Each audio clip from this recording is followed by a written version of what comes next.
Call record trailer মাত্র, অনেক কিছু এখনো বাকি, বলছেন তাজুল ইসলাম। শুধু হাসিনা নয়, আওয়ামী লীগেরও বিচার হওয়া উচিত, বলছেন মির্জা ফখরুল। ফেনীর বন্যা, নদীগুলোর পানি কমবে না, আগামীকালও ভারী বৃষ্টির আভাস।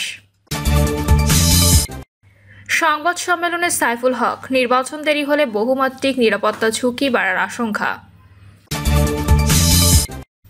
এবং সর্বশেষে জানাবো, চাঁদাবাজি মহামারীর মতো শুরু হয়েছে, বলছেন নাহিদ ইসলাম। শুনছিলেন সংবাদ শিরোনাম, এবারে বিস্তারিত। কল রেকর্ড ট্রেলার মাত্র, অনেক কিছু এখনো বাকি, বলছেন তাজুল ইসলাম। জুলাই আন্দোলনের সময় তৎকালীন প্রধানমন্ত্রী শেখ হাসিনা প্রাণঘাতী ক্র্যাকডাউন চালানোর নির্দেশ দিয়েছিলেন। এমন একটি অডিও কল যাচাই করেই প্রতিবেদন প্রকাশ করেছে ব্রিটিশ গণমাধ্যম বিবিসি। বিবিসির প্রতিবেদনটি ভেরিফাইড ফেসবুক আইডিতে শেয়ার করে আন্তর্জাতিক অপরাধ ট্রাইব্যুনালের চিফ প্রসিকিউটর মোহাম্মদ তাজুল ইসলাম লিখেছেন, এই কল রেকর্ড বিবিসি উদ্ধার করেছেন আন্তর্জাতিক অপরাধ ট্রাইব্যুনালের বিশেষ তদন্তকারী কর্মকর্তা। বিশেষ ইউনিট বিবিসি ওই অডিওটির সত্যতা নিশ্চিত করেছে উল্লেখ করে প্রতিবেদনে বলা হয়, সে সময় ঢাকার যাত্রাবাড়িতে পুলিশের গুলিতে অন্তত 52 জন মানুষ প্রাণ হারিয়েছে এবং আইন শৃঙ্খলা রক্ষাকারী বাহিনীকে সর্বোচ্চ শক্তি প্রয়োগের অনুমতি দিয়েছিলেন তৎকালীন প্রধানমন্ত্রী শেখ হাসিনা। তাজুল ইসলাম পোস্টে লিখেছেন, মন্তব্য নিষ্প্রয়োজন, নিজের চোখে দেখে নিন। তবে এই কল রেকর্ডটি বিবিসি উদ্ধার করেছেন আন্তর্জাতিক অপরাধ ট্রাইব্যুনালের বিশেষ তদন্তকারী কর্মকর্তা। এটা ট্রেলার মাত্র, অনেক কিছু এখনো বাকি, অপেক্ষায় থাকুন। বাংলাদেশের আন্তর্জাতিক অপরাধ ট্রাইব্যুনালে শেখ হাসিনার বিরুদ্ধে বিচার কাজ চলছে। কৌশলীরা হাসিনার বিরুদ্ধে মানবতা বিরোধী অপরাধের গুরুত্বপূর্ণ প্রমাণ হিসেবে এই রেকর্ডটিকে উপস্থাপন করার পরিকল্পনা করছেন। শেখ হাসিনার সরকার বিরোধী আন্দোলনকারীদের ওপর গুলি চালানোর অনুমতি দিয়ে শেখ হাসিনা যে নির্দেশ দিয়েছিলেন, এখনও পর্যন্ত তার সবচেয়ে গুরুত্বপূর্ণ প্রমাণ হলো আগত পরিচয় এক শীর্ষ সরকারি কর্মকর্তার সঙ্গে হাসিনার কথোপকথনের ফাঁস হওয়া এই অডিও। শুধু হাসিনা নয়, আওয়ামী লীগেরও বিচার হওয়া উচিত, বলছেন মির্জা ফখরুল। গণহত্যার জন্য শুধু শেখ হাসিনা নয়, দলীয়ভাবে আওয়ামী লীগেরও বিচার হওয়া উচিত বলে মন্তব্য করেছেন বিএনপি মহাসচিব মির্জা ফখরুল ইসলাম আলমগীর। মির্জা ফখরুল বলেন, শেখ হাসিনা ও আওয়ামী লীগের সবচেয়ে বেশি রোষানলের শিকার বিএনপি, আর সবশেষ গণহত্যার সঙ্গে সরাসরি জড়িত ছিলেন শেখ হাসিনা। নির্বাচন আর সংস্কার কখনো সাংঘর্ষিক নয় দাবি করে বিএনপি মহাসচিব বলেন, দেশের জনগণ নির্বাচন চায়, সেই সঙ্গে যারাই নির্বাচন পেছানোর কথা বলেছেন তাদের আরও ভেবে দেখার আহ্বান জানান তিনি। ফেনীর বন্যা, নদীগুলোর পানি কমবে না, আগামীকালও ভারী বৃষ্টির আভাস। বঙ্গোপসাগরে সৃষ্ট লঘুচাপের প্রভাবে ফেনীতে রেকর্ড বৃষ্টিপাত হচ্ছে। জেলা শহরের বেশিরভাগ সড়ক তলিয়ে গেছে। ভারী বর্ষণ আর উজান থেকে নেমে আসা পাহাড়ি ঢলে বাড়ছে নদীর পানি। সীমান্তবর্তী ফুলগাজী ও পরশুরাম উপজেলার অসংখ্য স্থানে বেড়িবাঁধ ভেঙে লোকালয়ে ঢুকছে পানি। বিভিন্ন এলাকায় এরই মধ্যে বিদ্যুৎ বিচ্ছিন্ন হয়ে পড়েছে। পানি উন্নয়ন বোর্ডের বন্যা পূর্বাভাস ও সতর্কীকরণ কেন্দ্র ফেনীর বন্যা পরিস্থিতি নিয়ে জানিয়েছে, মুহুরী ও সিলোনিয়া নদীর পানি বিপদসীমার উপর দিয়ে প্রবাহিত হচ্ছে। আগামী 24 ঘন্টায় এসব নদীর পানি স্থিতিশীল থাকতে পারে। এ সময় ফেনীর বন্যা পরিস্থিতিও স্থিতিশীল থাকতে পারে। বন্যা পূর্বাভাস ও সতর্কীকরণ কেন্দ্র জানিয়েছে, উত্তর পশ্চিম বঙ্গোপসাগর তৎসংলগ্ন এলাকায় লঘুচাপ বিরাজমান আছে। ওই অববাহিকায় আগামী 1 দিন বা 24 ঘন্টা ভারী বৃষ্টিপাতের সম্ভাবনা রয়েছে। এছাড়া পরবর্তী 2 দিন মাঝারি থেকে মাঝারি ভারী বৃষ্টিপাত হতে পারে। অন্যদিকে আগামী 24 ঘন্টায় চট্টগ্রামে হালদা নদীর পানি বেড়ে বিপদসীমার উপর দিয়ে প্রবাহিত হতে পারে এবং চট্টগ্রাম জেলার নদী সংলগ্ন নিম্নাঞ্চলে বন্যা পরিস্থিতির সৃষ্টি হতে পারে, যা পরবর্তীতে হ্রাস পেতে পারে বলে জানিয়েছে বন্যা পূর্বাভাস কেন্দ্র। পূর্বাভাসে আরও বলা হয়েছে, চট্টগ্রাম বিভাগের ফেনী, সাঙ্গু ও গোমতী নদীগুলোর পানি বাড়ছে। মাতামুহুরীর পানির সমতল হ্রাস পাচ্ছে। আগামী 1 দিন গোমতী নদীর পানি বাড়তে পারে। অন্যদিকে সাঙ্গু ও মাতামুহুরীর পানি কমতে পারে। এর পরবর্তী 2 দিন এসব নদীর পানি কমতে পারে। সিলেট বিভাগের মনু, ধলাই ও খোয়াই নদীসমূহের পানি বাড়ছে। আগামী 24 ঘন্টায় এসব নদীর পানি বাড়তে পারে। পরবর্তী 2 দিন নদীসমূহের পানি স্থিতিশীল থাকতে পারে। ব্রহ্মপুত্র ও যমুনা নদ নদীর পানি স্থিতিশীল আছে। আগামী 2 দিন পানি বাড়তে পারে। পরবর্তী 3 দিন পর্যন্ত পানি স্থিতিশীল থাকতে পারে এবং বিপদসীমার নিচ দিয়ে প্রবাহিত হতে পারে। এছাড়া গঙ্গা, পদ্মা নদীসমূহের পানি বাড়ছে, যা আগামী 5 দিন পর্যন্ত অব্যাহত থাকতে পারে। এ সময় নদীসমূহ বিপদসীমার নিচ দিয়ে প্রবাহিত হতে পারে। সুরমা নদীর পানি হ্রাস পাচ্ছে ও কুশিয়ারার পানি স্থিতিশীল আছে এবং বিপদসীমার নিচ দিয়ে প্রবাহিত হচ্ছে। আগামী 3 দিন এই নদীসমূহের পানি স্থিতিশীল থাকতে পারে। এই অববাহিকায় আগামী 3 দিন মাঝারি থেকে মাঝারি ভারী বৃষ্টিপাতের সম্ভাবনা রয়েছে। সংবাদ সম্মেলনে সাইফুল হক, নির্বাচন দেরি হলে বহুমাত্রিক নিরাপত্তা ঝুঁকি বাড়ার আশঙ্কা।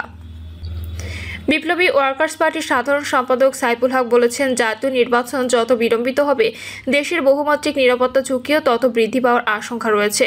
তিনি বলেন, আইনশৃঙ্খলা পরিস্থিতির ক্রমাবনতিতে জনগণের জানমালের নিরাপত্তাহীনতার নতুন উদ্বেগ সৃষ্টি করেছে। দেশজুড়ে মব সন্ত্রাস ছড়িয়ে পড়ার নতুন উৎকণ্ঠা জন্ম দিয়েছে। সরকারের অকার্যকারিতায় সামাজিক নৈরাজ্য দ্রুত রাজনৈতিক নৈরাজ্যের পথে বাঁক নিচ্ছে। সংস্কার ও নির্বাচনকে ঝুলিয়ে দিতে নানা অপতৎপরতা চলছে। পরিকল্পিতভাবে এসব ছড়িয়ে দেওয়া হচ্ছে কিনা তা খতিয়ে দেখা দরকার। সাইফুল হক বলেন, আগামী বছরের ফেব্রুয়ারির প্রথমার্ধে জাতীয় নির্বাচন অনুষ্ঠানে বোঝাপড়ার সংবাদে রাজনৈতিক দলসহ জনগণের মধ্যে এক ধরনের স্বস্তি দেখা গেছে। সরকারের সঙ্গে রাজনৈতিক দলগুলোর মনস্তাত্ত্বিক দূরত্ব খানিকটা কমেছে বলে ধারণা করা যায়।